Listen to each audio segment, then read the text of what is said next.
We're on our way to make a much sweeter Diwali today. We're cooking a fantastically plump malpua, a delicious coconut barfi and a soft rasmalai. Our chana for the rasmalai is lying ready and so is our sugar syrup. Let's make the batter for the malpua. The batter for the malpua is a very tricky affair. We need to make two batters separately, a nice khoya batter and a flour batter, and then mix them in the end. The batter has to be a nice ketchup consistency, nice and thick. A cup of flour is what we need. Maida.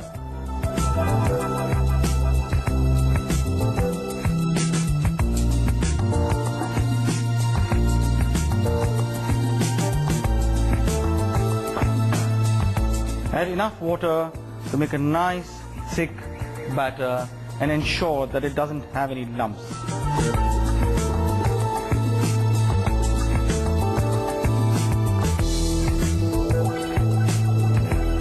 You can whisk this with your hands or use a whisk. Just make sure there are no lumps.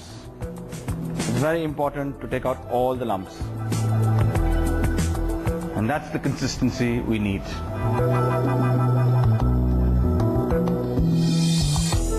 And now for the khoya. This needs to be grated. You can't really break it with your hands because this also cannot be lumpy. You used an equal amount of flour and an equal amount of khoya. So it's 50-50.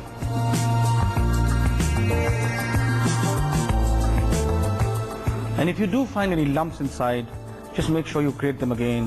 What we want is a nice, soft, powdery mixture without any lumps. Now to make a batter out of this, you need warm water. So let's heat the water.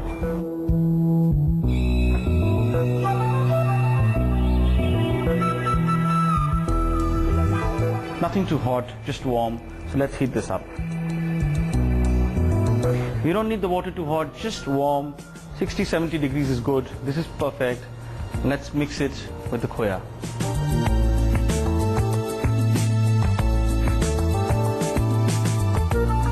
Just half at first. Mix it well.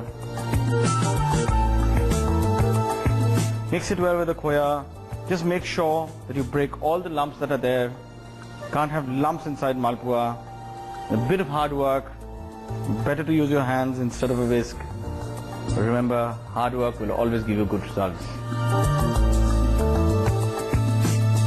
What's amazing is that most of our desserts are made from milk or derivatives of milk. We use khoya, we use paneer, we use cheese, we use dahi, we use all kinds of forms of milk to produce great desserts.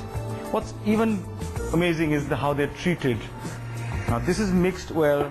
It's time to add the other batter to this. So we're mixing the two batters. The batter made with flour, which is nice and thick, and a slightly thinner batter made with khoya. Mix both of them to produce a batter of nice, thick consistency.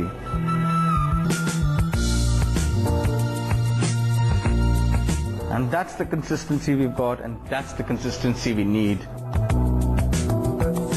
This malpua batter needs to be left on the side for a while. In the meantime, we'll make our lovely chana dough with which we'll finally make our rasmalais. Our chana's been lying, the water's all come off, it's nice and fluffy, very soft, white in color. And to make it into a nice dough for the rasmalai, it's time to add some more things to this. We're adding about half a tablespoon of corn flour or arrowroot and an equal amount of flour or maida.